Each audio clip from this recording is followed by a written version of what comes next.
sort of an easy one. Okay. Who was your first cartoon crush? Character that made you go, oh, your hand went up pretty quick. Hey, what's your name? Brandon. What you got, Brandon? Chitara from Thundercat. Oh, yeah, that one comes up a lot. Yes. Goliath from Gargoyles. Ooh, yeah. That he comes up more often than people think. I mean, how can it's come on, it's Keith David. How can you miss the voice? Yeah, what you got? She-Go, Kim Possible. All right. Anyone else want to throw on one? All right, come on. What is it? Not this.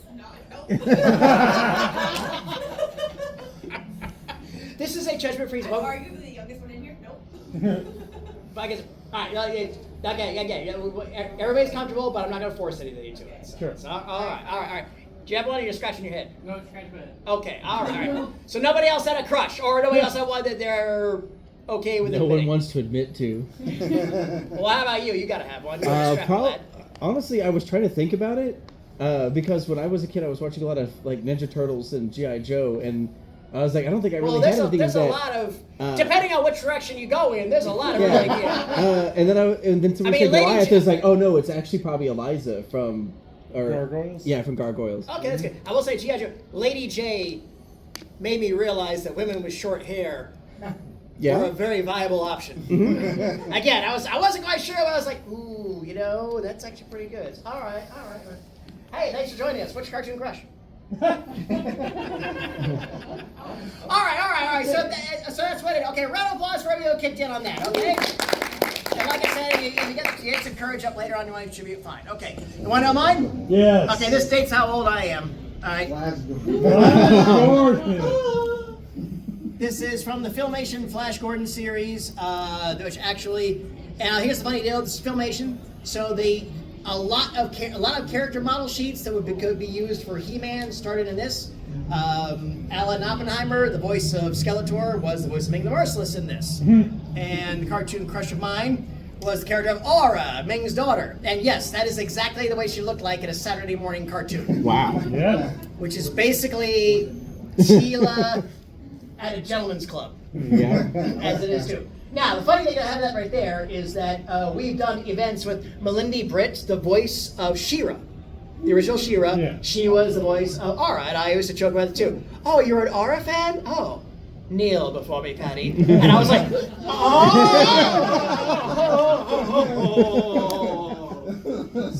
Why would you do this? Why would you do this to me? Yeah, I have an autographed version of this. It's Nice. And for the credit, yes, that is her, and we're friends and all that stuff too. So I wasn't thinking about it. All right. So, that's the gist of it. We're going to wash, rinse, repeat until I run out of it, okay? If this is not your cup of tea, there's a bunch of other stuff going on. I will not be offended if you want to try your hand at something else. All right. Want to do another round? Yeah. Okay. All right. What was the cartoon character you really fucking hated? Oh. All right. Your hand went up quick. Brainy Smurf. Oh. Brain Smurf. Papa Smurf always says. No, don't you dare! I'm trying to think. That was man. We had a kind of a know-it-all at a job of mine, and he was like browsing out some stuff, and he walked out of the room, and I just said, "Papa Smurf always says," and everybody just lost their shit, because we all realized at that moment, yes, he was. So, all right, yes, Brady Smurf, not even popular among his own kind, which says you something. So, who got another one? Yes. Bulma from DBZ. Ooh. I have a reason. I don't like specifically it's because of the Namek. Oh, yeah. Her in the Namek saga. Yeah. No, that's fair. That's absolutely fair. Who got another one on their shit list? Yeah, boss. Shinji from Evangelion. Okay, extrapolate for those who aren't familiar with that. He's just the whiniest protagonist I think I've ever seen. And he's constantly having some sort of a meltdown about everything that's happening. And it's just, I couldn't do it. And I know Fair. it's like one of the anime, and I just can never get past that. That's fine. Here's the thing about this too. You do not need to apologize for any of your answers. No. Okay, don't worry about that. Don't worry about like, how could you dislike them? All right, I got another one that pissed him off like crazy.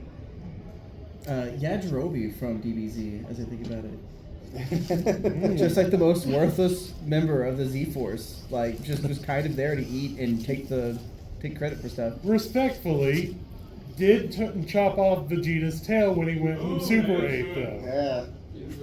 Respectfully. He did one time contribute. It wasn't a clutch. Yeah. Scrappy Doo. Oh, we got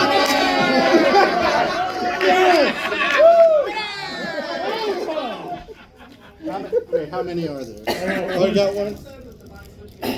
Now, the irony of Scrappy Doo, of course, is that Scrappy Doo saved Scooby Doo. Mm-hmm. The ratings were in the toilet. They needed something to revamp it, so they went, well, let's do this and everything else too. And it's funny. I've gotten to way deeper conversations than any grown-up should ever have about it. But I kind of have a theory as to why it pissed the viewers off that have been watching the show all along, but it got the little kids into it. Scrappy-Doo is basically the annoying younger sibling that your mom says, take your little brother with you. Yep. You know, and you gotta watch out for him, and he's always like running around and almost screwed up, and you always gotta save him. And that was the big thing too, is that he was always putting his ass in danger, they always had to save him, and nobody ever yelled at him saying, what the fuck are you doing? You know, no one ever like came down on him, and no one ever said, you know what, fine, let him get murdered. You know, it's just like he's got a death wish or whatever, so I just that was the irony of that. So At least they abandoned him in the live action. although weirdly enough, I thought that kind of went a little too far going, but that's what it is. You know. The movie is the movie, you know. And now they got another version coming out and all that. So, all right, round of applause, Ryan kicked in. Okay. All right, ready for another one. Yeah. All right, we're talking about Scooby-Doo. Okay. Favorite Scooby-Doo villain. All right. Professor Pericles from Mystery Inc. Oh yeah, the Hannibal Lecter owl. yeah, it's probably, yeah. Ben Ravenclaw from Scooby-Doo and the Witch's Ghost. Voiced by Tim Curry. That's pretty good. That was a good one. Who else got one? Yes. The cat demons from Zombie Island. Yeah, That was a fun one, yeah. Yeah, Zombie Island always comes that up. Who got another one? Scary or favorite or whatever, yeah. I got nothing. I couldn't tell you anything. Just usually some old Just like white that, rich though. guy. Like, Yeah, The old white rich guy. Yeah. Or the caretaker. Although the caretaker was always the undercover cop. Good job, kids. I spent 9 months undercover, and you guys screwed this all up. Yeah. What about the evil pawn shop owner in Scooby Natural? Yeah, I can see that one. Any others? All right. This guy doesn't.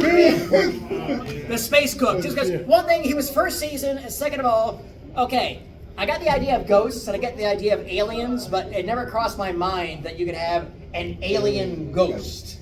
And I just thought that was pretty screwed up. Plus, that ship and the sound it made was really unsettling. And the ship looked really cool. And It wasn't. laugh too. Yeah. Yeah, oh my god. And like he walked slow, but he laughed fast. I'll Which be is honest, I interesting. always thought it was an analogy to a cosmonaut. Like, that it was supposed to be like a Russian. It could have been. It could- I just took it as a. It could be an alien ghost. Yeah, Why not? yeah. I just like that concept. So both of these works. All right, round of applause for you kicked in. New one. Oh. Who was the best leader? Are we talking? And we're talking about all teams. Like, we're not. We're talking about all teams. Whatever. What you thought was the best. What you thought was the best leader? Yes. Duke. Yeah. Duke comes up a lot. G.I. Joe. Okay. Yeah. Okay. Even though Hawk for me is, I was the comic fan. So This is gonna be a little bit of a workaround, but I'm going for it. go ahead. Tommy Oliver, Power Ranger Zeo, when he was the Red Ranger. Okay. Ooh. Not when he was the cool Green or the cool White Ranger, because he technically wasn't the leader during those. No. But when he took Red and Zeo. Okay. Fair. Nah, absolutely fair. It's funny because he that was actually his favorite one. Zeo was? Yeah, weirdly enough, because it was just like I was friendly with him, and he said, "Yeah, well, I was past all that stuff, and then and then they asked me to come on back, and they want to be the leader." And I wasn't sure about it, and then he felt like I'm going to give Austin even more excuse to hate me, even though he wasn't on the show anymore. But you know, they've had a neutral ground. That's good. All right, who got another choice as leader? I'd like to repeat myself for the sake of life. That's fine. Yeah. That's fine. Yeah. Optimus Prime. Oh!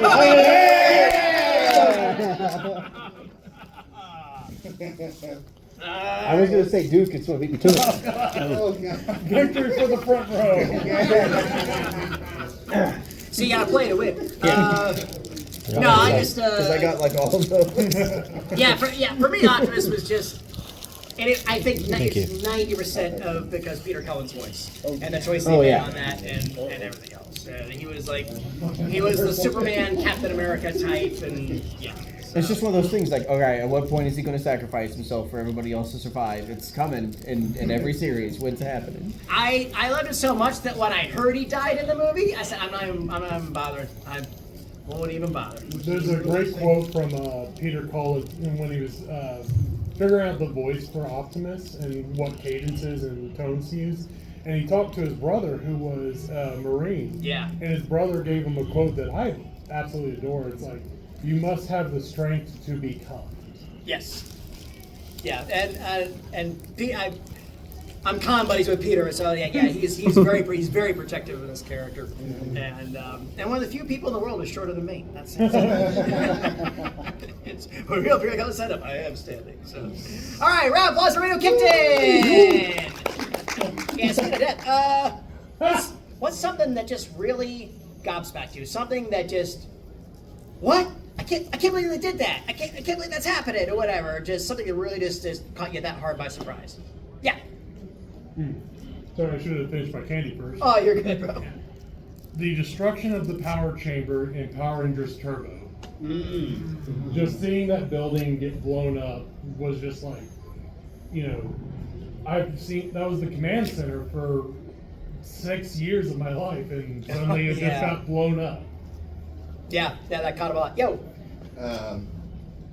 What was it? Oh yeah, Goku turning Super Saiyan for the first time. Like I know it was building up to that. That was like the big kind of arc, kind of dynamic and stuff. But when it finally happened, it was like, my God, and it looks so freaking cool. I mean, to be fair, at that point we weren't used to power transformation, so Yeah. it was definitely like, oh my God. I'd build off that and say when he turned it for the 4th time. Super Saiyan 4 was crazy. We keep talking about gargoyles, and so the one for me is when the butler is revealed to be Puck. Oh, yeah. Yeah. Yeah, the whole time he's just been like the one normal guy in the series. Just kidding, actually a god. Yeah. Yeah, that. Right? Yeah, the only person who doesn't have like some jaded backstory or something going on. The first episode of Yu Yu Hakusho. Oh, yeah. Killing the protagonist. In the opening episode, which is not something I knew you could do. Yeah, that's a bit like, was it Millennium? I'm trying to like, it was a live action show. It came out in 2000. So we got another moment that kind of just blew their brains. Anyone? Okay. Oh yes. The slab episode of Courage the Cowardly Dog. Remind me. I mean, Ray, what happened to that one?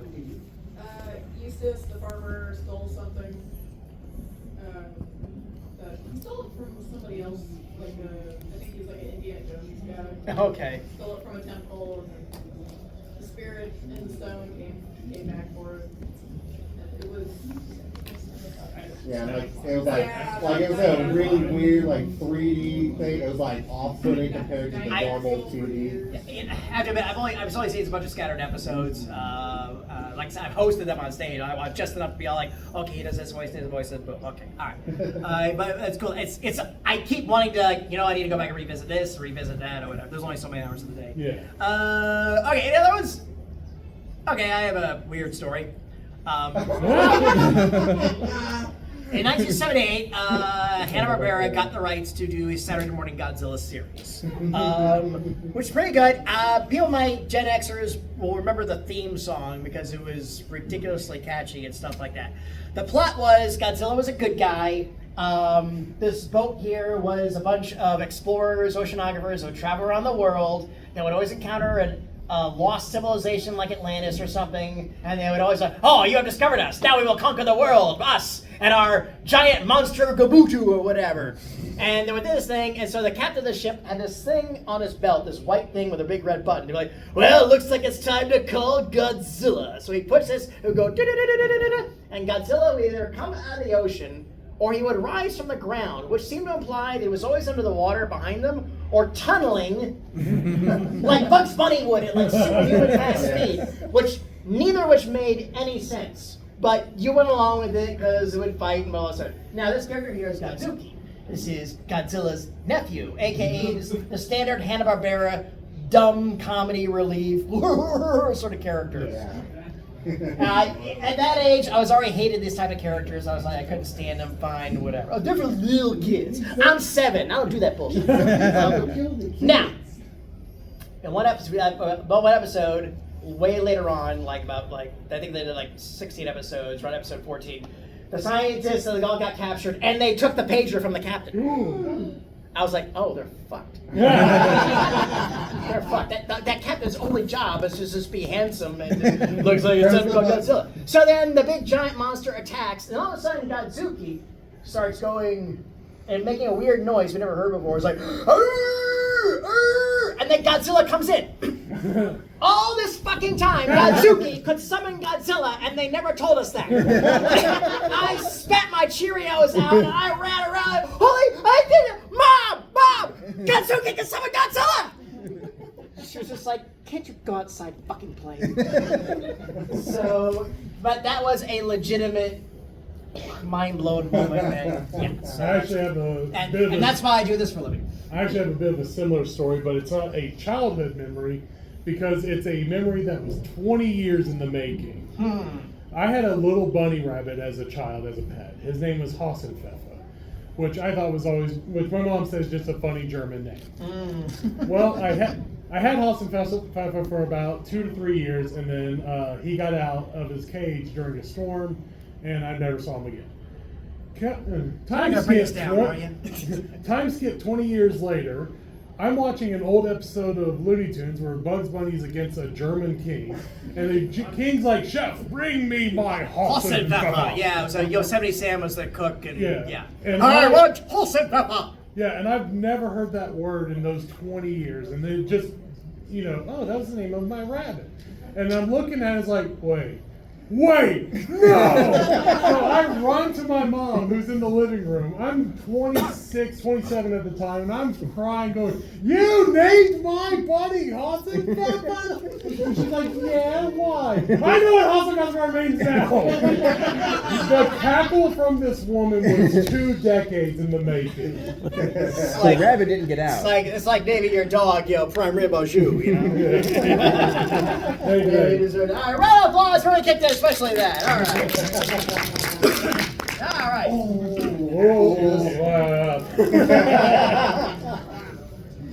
Wow. Yeah. I misinterpreted the beginning of E.T. as a child. There's a scene where it shows the rabbit in the brush. Yeah. And then the rabbit runs off, and then E.T. makes whatever noise as he's going through the brush. It's been a long time since I've seen it. Kid me interpreted that as the rabbit sees E.T. and then E.T. chases down and kills and eats that rabbit. Right? Somehow that's the interpretation I got of that. So throughout the whole rest of the movie, as he's hanging out with the kid, I'm waiting for E.T. to try and kill the kid. And I'm constantly thinking E.T.'s the extraterrestrial that's the bad guy. Yes, I was rooting for this. When's someone gonna stop this feed? Yeah, I was rooting for the government guys who showed up to come and get him. The guy with the keys. Yeah. You can't see his face. He's gonna cop it. My sister had an E.T. doll that terrified me because I was convinced that it was like a monster throughout this entire time. Well, there was one weird plush. It wasn't even a plushie. It was a plushie, but it was like a weird shiny vinyl or something that looked really freakish and not like E.T. at all. So yeah, but I mean they didn't expect that movie to do it. They cranked out all that crappy merchandise. So yeah, I totally say that. So we got another one. Yes. In The Great Mouse Detective, Ratigan, when he lost his clothes and went completely feral.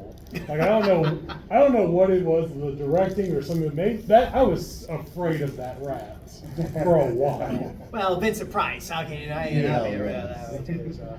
I got another one. Yes. The Beatles in the Mummy movie. Oh Oh, my god, the staircase. yeah. Oh, As a small child. Yep. It is oh fun. my god. Well, Brendan Fraser again, is it? Yeah. The Mummy didn't bother me, but the Beatles freaked me out. Mhm. Yes, yes. Yeah, that I saw that. Yeah, I remember people getting. Yeah. Good friend Roger Rabbit. He aimed with the judge. Mm. He blows himself back out in the Yeah. Bring me some. Yeah. Yeah. I'm sorry for the little sneaker Yeah. that he puts on in. It's like, wait, that thing didn't do anything. You just murdered. It didn't. that Yeah, it murder. didn't. an Wait, innocent it didn't. Yeah, it cartoon. didn't commit. That tune didn't commit any crime. You know. Yeah. The belly button episode of A what? like the episode where like Scooby goes inside his own belly button. So, Of course. Yeah. that freaked me out. I'm not even asking questions. Yeah. today. That'll do it. Okay. Any more on this one? Yeah. Can video games count in this? Yeah. Sure. We got small groups again. Facing Andros in Star Fox 64. Like, first time playing it, it scared the shit out of me. I was like, what the fuck is this thing? Eventually I got over it and I beat him. But That's fair. All right. If you go from video games, you could do the drowning music from the old Sonic games. yeah. This show scared the shit out of me. Yeah. The original Land of Lost. There was a '90s version. There was a dreadful live action movie. But the original Sleesacks, even though the costumes are cheap, it was the big glassy eyes and that sound that they made before you would see. They would always hear the sound. It was like the warning. It was the equivalent of dun dun dun dun dun dun dun dun dun dun dun dun dun dun. So yeah. Plus. And God bless him, before he passed away, we had Sid Crop as a guest a couple times, so I got to sit with him, and he told those stories. Yeah, we didn't hire actors. We just went to UCLA and asked the basketball team, you want to be in a TV show? You're going to play lizard men. We didn't have to pay him nothing. All right. Oh, wait, I think I got a video. Oh, yes. And this thing scared the shit out of me, too. Just this opening sequence. Those are corpses, by the way. Oh, okay. This is a Saturday morning cartoon.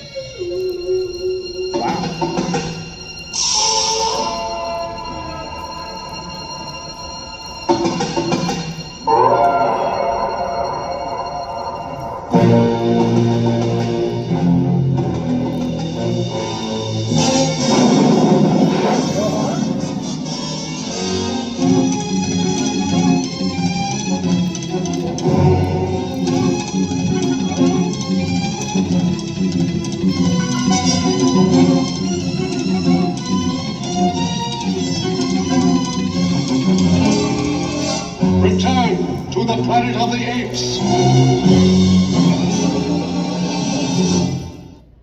Yes, they actually put that on in the early 70s because for its time. Hey! And so, yeah, it was a one season, really unusually dark. I mean, it was kind of before they had the rules for Saturday mornings, and this might have been one of the contributors to it. Joe Woods, ladies and gentlemen.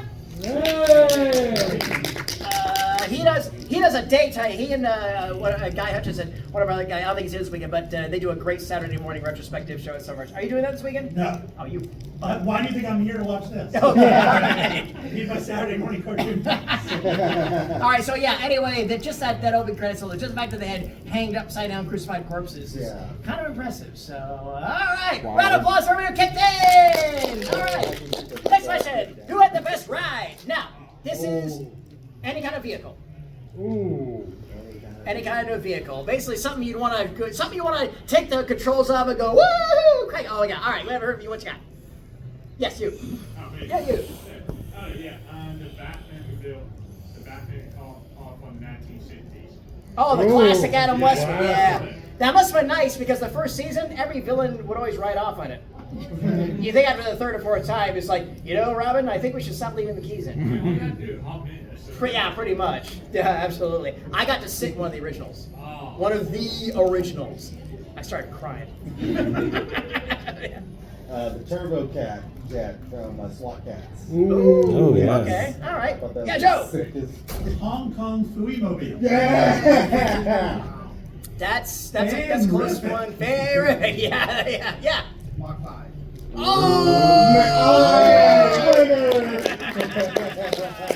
And we got a winner.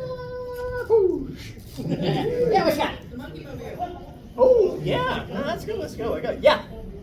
Scooby-Doo, the Reluctant Werewolves, Shaggy's convertible Mach 5-esque car. Oh, Like it Yeah. had all the weird stuff the Mach 5 had, but it was a red convertible.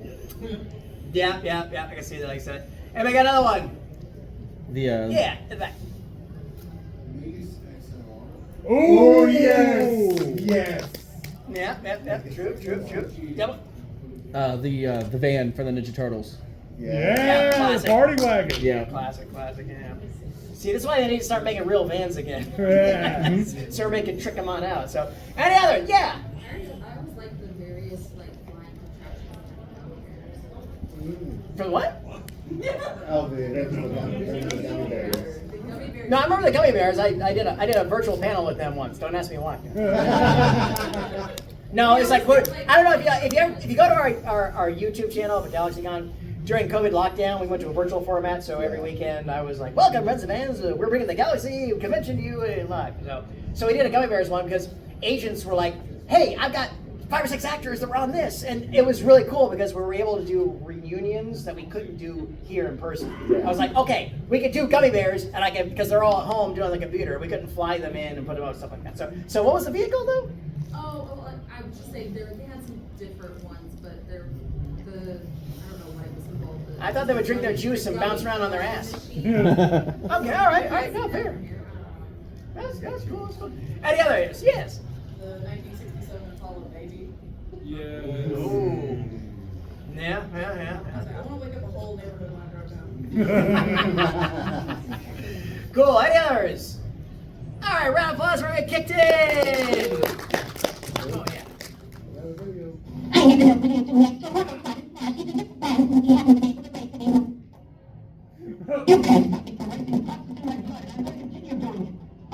Professional racer till you're older and have more experience behind the wheel. Well, I'm going to continue racing, and someday I'll be the champion of the world. Let's go! Fast as fuck, boys. Get out of my way. Dimension reached only through speed.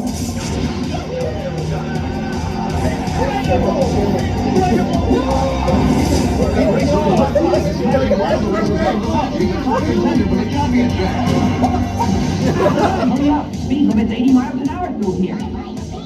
I deserve to be the winner. I was ahead all the way.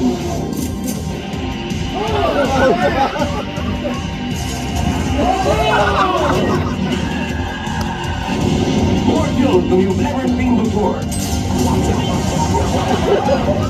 Go, and if you're scared, just step on the gas. Push that accelerator down to the floor.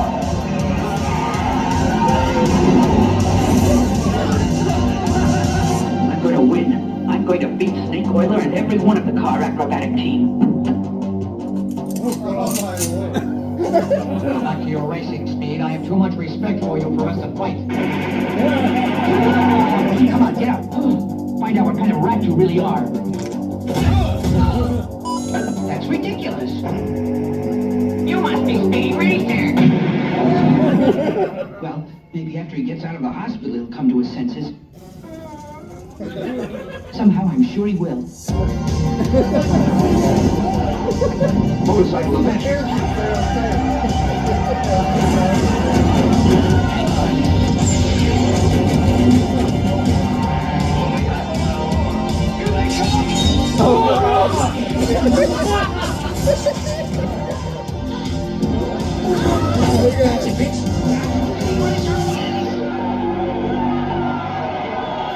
You certainly ran a great race. Speed has survived the race at Danger Pass, but ahead lies even more excitement and danger. And cocaine. Okay, that was doctored up a little bit. But honestly, the footage of him running around tricking myself too, I mean, minus the blood and minus the red buzz, the show was really that crazy violent. So that was the charm. That was the first time. I'll be doing another version of this tomorrow, anime back in the day. We'll talk a little about that, about how this is the first Japanese cartoon that made me realize this is not like the others. And I couldn't quite figure it out at the time, then years later. But, oh, it's made in Japan. Oh. Do they have any more? No, this is the only one. Boy, they were wrong, weren't they? Yeah. All right, Shag, marry, kill, and why? Now, it's Disney princesses. Okay, we've had more since this image came out. Now, not or Prince is fair game too, but don't try to do the Fox. Oh, the alien xenomorph queen or Princess Leia. No.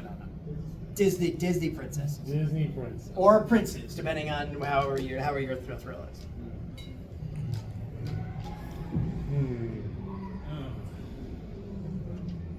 If you feel free to come on up and point them out if you want, or you can just say from there. I'd probably do Mulan. Do Mulan. Marry Jasmine. Marry Jasmine. And kill whatever that person is. Kill which one? The Wreck-It Ralph, the child.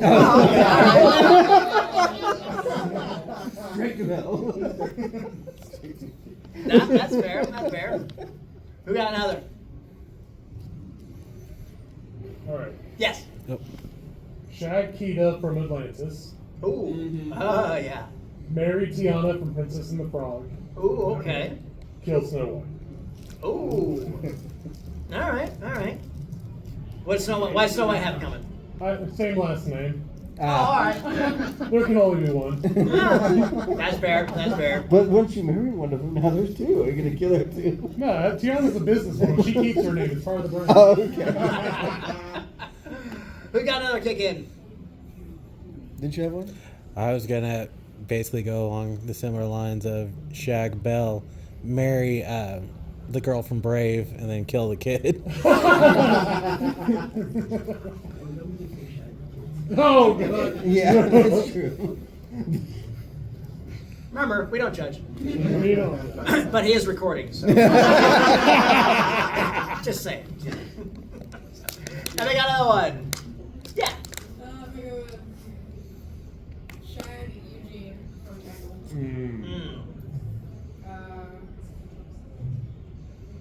Marry Tiana. Always marry somebody to cook. Not gonna work out either. I gotta go with kill the Fast one. Oh, yeah. Kid's too much energy.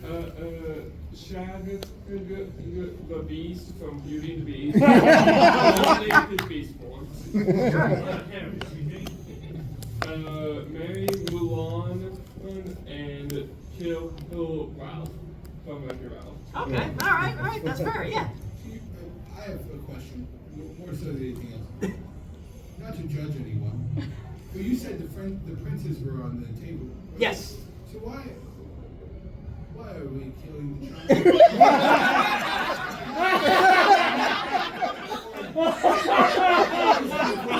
All right. Or the wicked witch? I gotta agree. The prince from the beginning of I Frozen just like- I that just- betrays I- everybody was an option. We're like, no, the child. Look, I got excoriated. I got excoriated like at a show and then online because why does it have to be limited to just princesses? I'm like, dude, don't take it seriously. You know, this is way too. I mean, personally, a lot of people pick her. I think mostly because the actress is intolerable. That's certainly my reason. I'll tell you what. For me, I definitely would shag her because the red hair and the bustiness, that's my jam. Absolutely would marry Jasmine because she's just got that wonderful twinkle in her eye. Plus, who wouldn't want her dad as a father-in-law? I mean, it would just be all like, you want to play toy soldiers with me, Patty? Oh, Dad, I'd love to. Let's go. Okay. Plus, I'd be writing the tax policy in 6 months. I mean, I'd be really kind of running. And Shag Rose because who would notice from Sleeping Beauty? Because she's already comatose anyway. So, so that's the way to. That's just a pragmatic choice. All right, round of applause for our video kick 10. All right. Oh.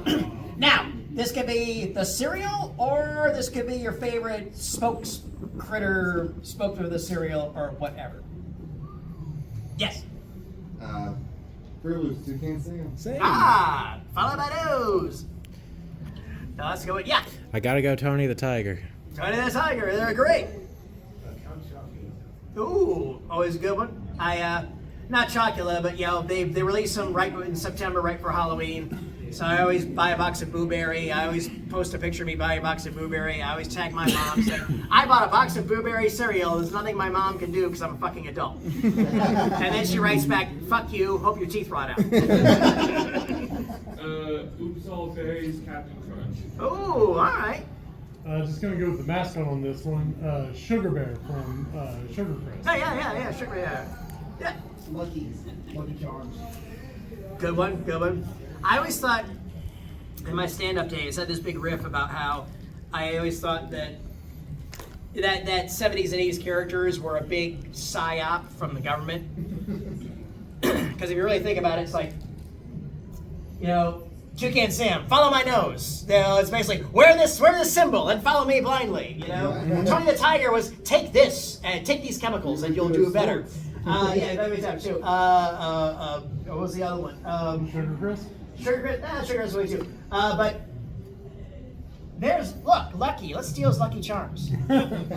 Basically, it was conquering imperialism because, say, blue hearts are the hearts and minds of populace. It's like green clovers were the agricultural resources. Horseshoes were the agrarian resources and livestock. Blue diamonds were all the mineralogical resources. Basically, it was teaching us to conquer foreign countries in case they needed to. Not to mention, I they were read just into this shit bullying way him too in much. every commercial. No, we do. And of course, the Trix Rabbit taught us racism. Silly Rabbit, tricks are for kids. And then, of course, you remember Cocoa Puffs.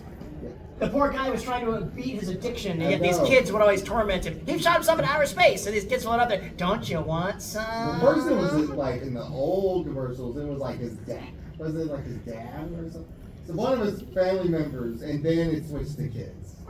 I don't know. They went through several versions. essentially Cookie Crisp someone went was through treating like his 9 addiction. different mascots. Everything from a wizard to a cop to a dog. Yeah. What's the going conspiracy behind Cinnamon Toast Crunch?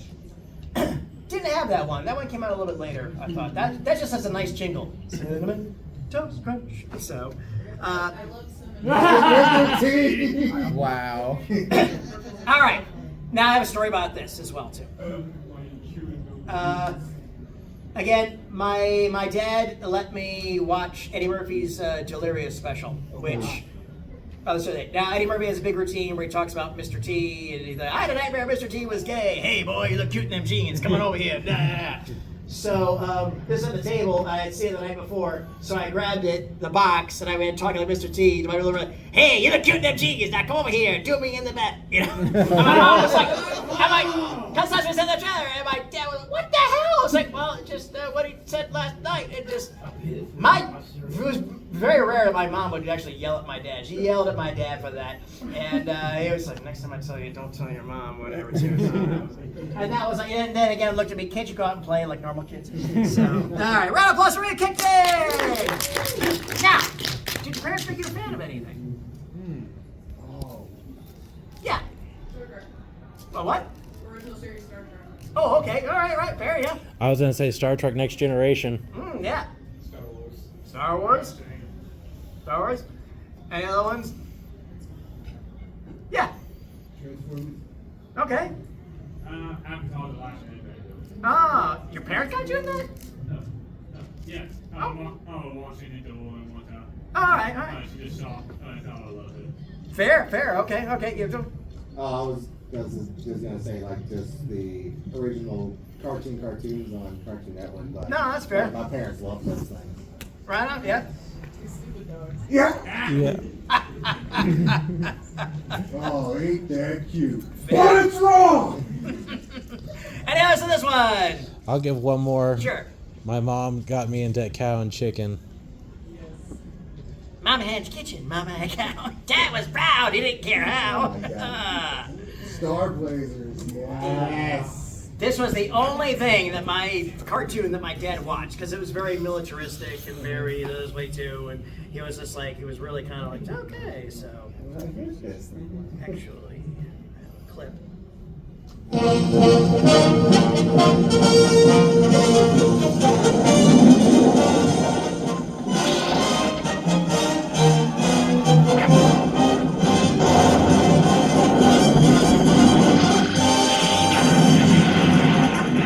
We're off to outer space.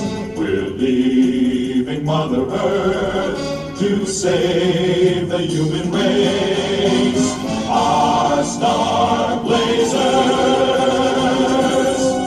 searching for a distant star, heading off to Iskandar, leaving all we love behind. Who knows what dangers we'll find? We must be strong and brave. Our home we've got to save. If we don't, in just 1 year, Mother Earth will disappear. Fighting with the Gamelons, we won't stop until we've won. Then we'll return, and when we arrive, the Earth will survive with our star blazers.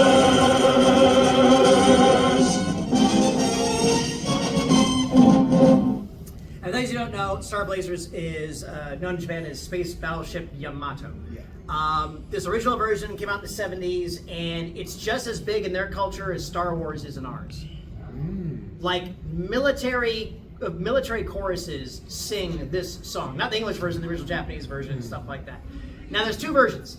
There's the original run in the 70s, and about 6 years ago they did a full remake with brand new updated, and they kind of updated the plots a little bit, and both are really good. As a fan, it's like I always tell everybody, I can't judge. They're both equally well. I highly recommend it. It's pretty dead serious, and it's pretty damn entertaining. So, all right, round of applause for Radio Kitten. All right, what confused you? What is something you were just like, what? Huh? Okay, your hands went quick. What you got? I was a hater of Power Rangers very early on because I couldn't understand as a kid why they put a giant weak spot on the chest of their soldiers to send out there that you just had to touch them at some point and they self-destructed. It was like just such a terrible design choice. Why would you do that? That's absolutely fair. Yeah. I was gonna say cat dog. Yeah. We went with very different directions. Another way too. Who got one? Yeah. Why the adults in Peanuts went wah, wah, wah. And then eventually, like ones that there are ones they made like the 90s or something that the adults actually talked. You still never saw them, but they talked. Mm-hmm. And there was one brief moment in the 70s where they run into like a dance club. I don't know why. And you see the silhouettes of the grown-ups. That's like the closest you get to them. Yeah, but like, no, Mrs. Hawthorne. Yeah. I always liked it as a kid. I kind of like, because the whole idea was like from the kid's perspective and all that. Yeah. The mom and dad's cow chicken. They didn't have. They're only like gone. They're gone from the waist up. Yeah. Yeah, that whole it was a kid. So yeah. Powerpuff Girls, Mrs. Belmont. I always thought my TV was just too small. Miss Bellum. Oh, yeah, right. Yeah. I'm not flexing already, but I dated an actress who was 6'7", and so we went to DragonCon one year as the mayor and Miss Bellum. She had the little like radio too. So yeah. I never understood in Beauty and the Beast why the Beast was the bad guy. Yeah. When the small child whose parents weren't home told the creepy old lady, "No, you can't come in my house," which is what I was taught you're supposed to do when strangers come to you. Your logic is not wrong. No, you're not. I guess I would only have to say we only saw it from the stained glass window perspective. I guess whatever the story is, in my own headcanon, I think, well, they may have let them in, and then he may have been walking by as a friend. Oh, get that ugly thing out of here, or whatever. But on pure face value, just for that, you are absolutely not wrong. So yes, I can see that it's a gap in logic. But the scene do look cool though. We got another one. Something that just made you go, huh? Well, here, I got one. Video for this one. Oh no. Not a PSA. Uh-oh, young Tommy is smoking a cigarette, creating his own smoke cloud. Tommy's up to bat. Tommy smokes because he thinks it makes him look grown up. But watch what smoking does for him. That coughing is one thing. It keeps him from playing his best. You're out! Don't smoke. It doesn't make you grown up. It makes you a loser.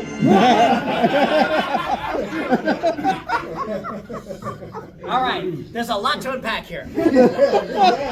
Okay, first of all, if Superman, the most powerful and beloved hero on the planet, were to land in the middle of a Little League game, I think the game would stop. It's Superman! Oh, hey, how's it going? The kids would all go crazy. The adults were like, is there something going to happen here? Or something like that? Should we run or whatever? Also, you'd think there'd be some kind, okay, maybe Tommy's parents aren't in his life or whatever, they don't care, but you think the coach would be like, hey, I don't think you should be doing that. Not in the dugout, like some other parental figure would be all like, if your parents let you do that, you don't do that here on the team or anything like that. You can think of that way too. Now, there's a little detail there that a lot of people don't see. No. The first baseman is a girl. Smoking cigarettes will make you so bad at sports that you will be beaten by a girl. They were really trying to put the fear of God in like the boys. No, wait, you mean I can get taken out by a girl? Oh, I'm never gonna smoke again. It's funny because when I was putting this thing together, I was like, oh yeah, I'll find that PSA, and then I realized, oh my God, I picked up by a girl. So yeah, there's, but yeah, that was those Superman's little PSAs that they would run. All right, round of applause, everybody who kicked in. Yeah, what's the childhood future that you would live in if you could? Yeah. Batman Beyond. Oh, yeah. I mean, it's a little crazy, but why not? Hey, they have cool dance clubs. And they even have them in the opening credits. Everything paid by credit. Pay now and just die young, so you don't pay it off. All right, that works. The Jetsons? Well, Jetsons is like the easiest one. Yeah. The 2-day work week, 4 hours. I spent all day pushing this button. I mean, yeah, sign me up. It's not a cartoon, but I go back to Star Trek. Yeah, that's fair. Well, technically it was a Crusader cartoon. It was, it qualifies. It qualifies. Some people say the Enterprise when they question best run. Oh, USS Enterprise. But yeah, okay, it's a stretch, but okay, yeah. Who got another one, if any? I'm thinking hard. But Thunder.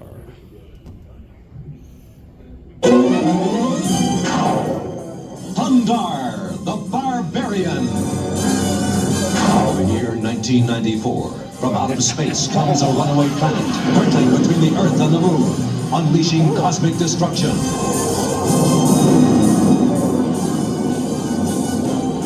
Man's civilization is cast in ruin. 2,000 years later, Earth is reborn. A strange new world rises from the old. A world of savagery, super science, and sorcery. But one man bursts his bonds to fight for justice. With his companions, Ookla the Mock and Princess Ariel, he pits his strength, his courage, and his fabulous sun's sword against the forces of evil.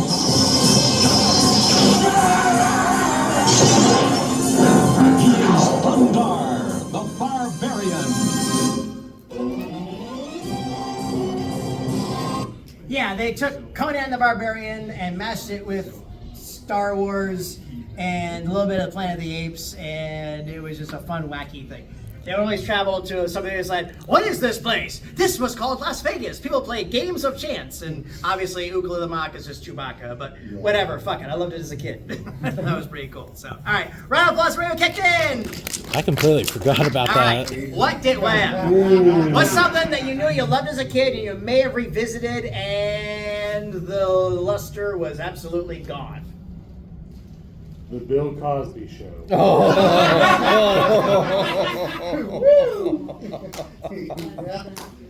Weirdly enough, my buddy Victor Daybridge, who's like my counterpart for like Fan Expo, he's African American, so he does a lot of African American comic stuff. We had him on here. We talked. Is it still okay to like Fat Albert and the lessons we learned from it? Because it was a very moral show. The way too. Is it okay? What I learned now? And we kind of like, yeah. It's still okay. It's still okay. But yeah, that's a decision everybody individually's got to make. You know. But yeah.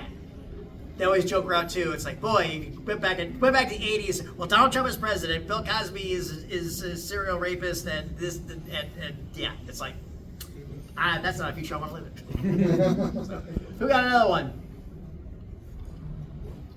It's not quite the same, but the Porky's movies. Oh God. I let it go. That's not really. It's not really you may a have saw it cartoon. you may have saw it as a kid. But, I saw it when I was by the younger. way, you're not wrong in the content that. Yeah.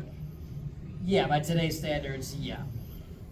That's not a movie I would yeah. Mm-hmm. It's way too, so. Yeah. I think as a kid, the original D&D cartoon. Get the fuck out. No, take off that shirt and get the fuck out. It hurts, but. No.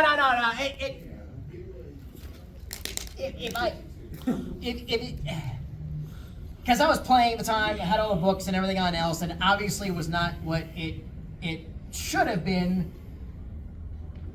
I kind of accepted it at face value, just because there were some episodes that were really kind of pretty good, and those way too. I understand it, absolutely respect your point. Yeah, it's. I rewatched it recently, and I was just like. Yeah, it's a lot. It's okay. Like they get rid of Loth in one scene. I'm like, no, she's an end boss. Venger should be afraid of her. She wouldn't work for Venger. Venger would work for her. But I always love the episode where Venger's boss appears, because Dungeon Master shows up, but he's not his cutesy self or anything else. We gotta get out of here now. Why? Just don't ask. We gotta go now. My car's gets it. So, but you're not wrong. So, for me, it was this ditty. This was a Saturday morning show, live action show called The Monster Squad, which has nothing to do with the movie that came out later in the 80s. And it was a very Adam West Batman-esque show without the wit or the charm or the humor or anything else.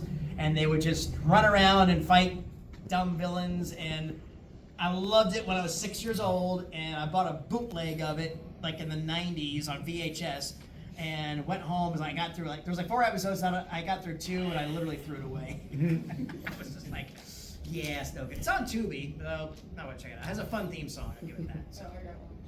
Okay. Oh, you got one? Okay, watch. Got it. I was going to say Gilligan's Island. The show or the cartoon?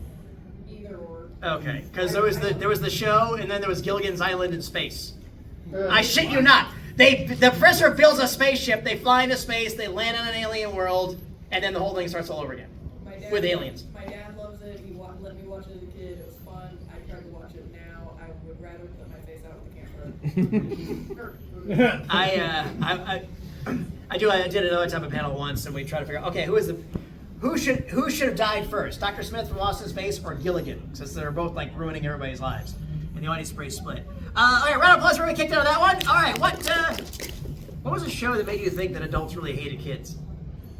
Codename Kids Next Door. That was after my time, but okay, why? Because So the whole premise is that the Kids Next Door is this global organization of kids under the age of 12 who all they want to do is like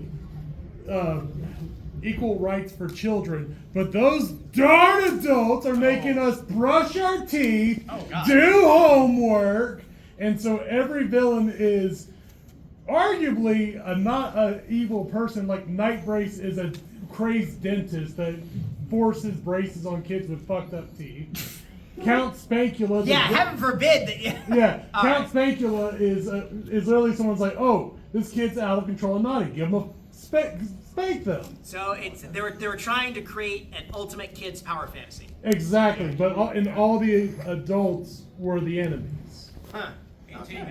And the teenagers.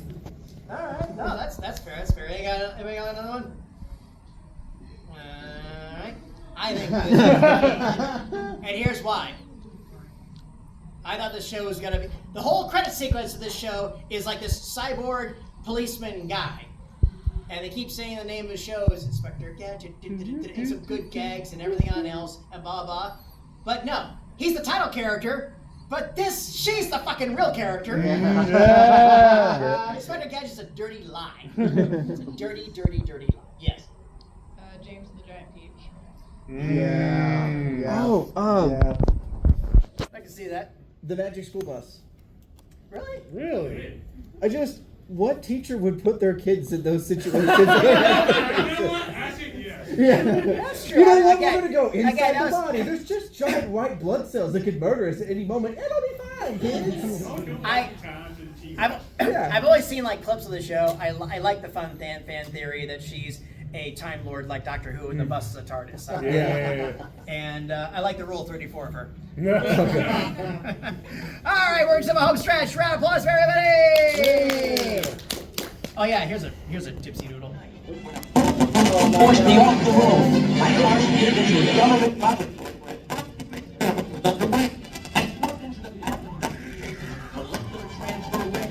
Oh God. Yeah. Oh no. Yeah, he turned into a car. Yeah, it's Turbo Teen. Turbo He Teen. turns into a car. Whoa. Oh God. Yeah.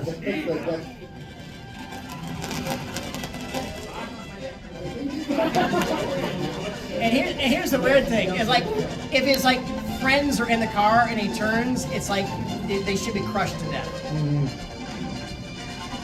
Even Michael Bay thought to eject people out of the vehicle when they turn. Yeah, that's I love the robot chicken sketch. all right. So I have so many answers for this. Yeah, I know. You This get theme one. You song? get one. Oh, Yeah. Yeah. wow. Okay. Let's go Pokemon theme song. Pokemon's a classic. Yeah. The original Batman the Animated Series. Yeah. All right. That's All right. hard. All right. Yeah. The answer is the Animaniacs.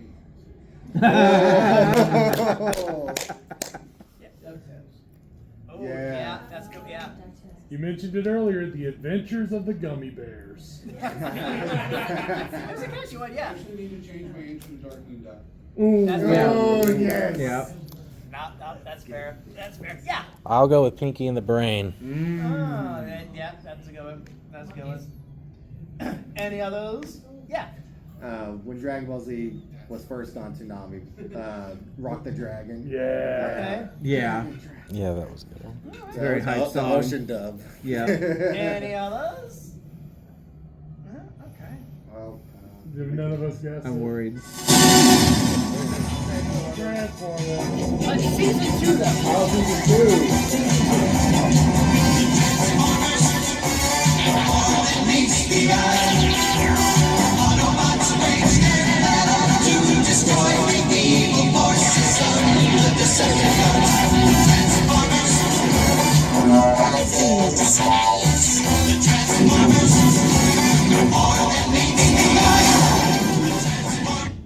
Yeah. And there's another reason too. It was really, really short because they wanted that. They squeezed out of the budget. They were like, can we get an extra 90 seconds in the show?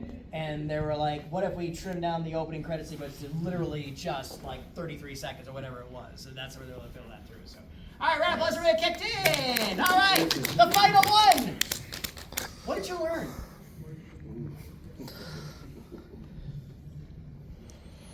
What did we learn? Something, it could be anything. It could be like a little thing about science. It could be something with you. It could be something that through watching the shows as kids, it's like, oh wow, I learned that because of this episode of this. Yeah. Well, I was going to say, just from this, I learned how many people hate Scrappy Doo. Yeah, no, that's not from this panel, but from what did you learn? Yeah, what's something you learned from watching whatever your favorite shows were as a kid? Something like, wow, okay. I used to watch Kratz Creatures. It was somewhat animated, somewhat live action. It was like a kid's version or more kid version of the Crocodile Hunter. And so I learned a bunch of stuff about like animals and wildlife from that. Right on.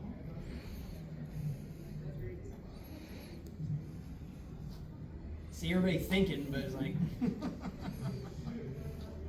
Yeah. I mean, obviously, learning stuff from Bill Nye the Science Guy. Oh. I mean, if you didn't learn nothing from That that, should've I don't been know. the I don't theme song. know what you're doing. I got to do a panel with him last year. Nice. Yeah, that was yeah. Fair? Fair. Howdy. But yeah. I'm gonna go with in the Animaniacs there was a song that Yakko Warner did, the United States panel in Mexico. Yeah, the country of the world. Yeah, I eventually did learn that song, but it took me. It was years ago. That and the existence of Lake Titicaca. Yeah. Lake Titicaca. All right. Okay. This was a house ad in the 90s. This group called the Program Exchange. This was for a TV convention, and this is an ad that they put out for it. Basically, it's saying, look, that turtle show is going nowhere. Sure, it's popular now, but we have the rights to Woody Woodpecker, Dennis the Menace cartoons, and Fred Flintstone. So you want to buy our cartoons, not those fly-by-night ones. You mean Teenage Mutant Ninja Turtles? Yes. Yeah. Oh my God. Wow. Yes. This was an ad in the mid '90s, basically throwing shade. You know, because this company was getting their ad.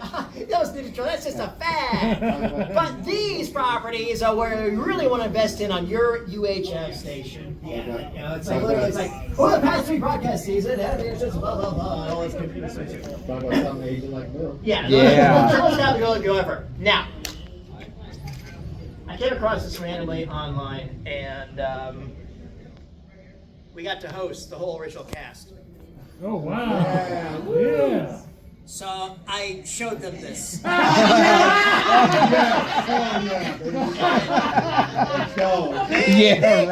had never seen it before, and they were like, "What? This? Oh my!" Yeah. So yeah. Hey, guess not. Crystal ball anymore. Still here. You know. Yeah. Right. Always up to. So this is way too. So yeah. So and that was Tipsy Toons for this edition. All right. Thank you all for sticking around.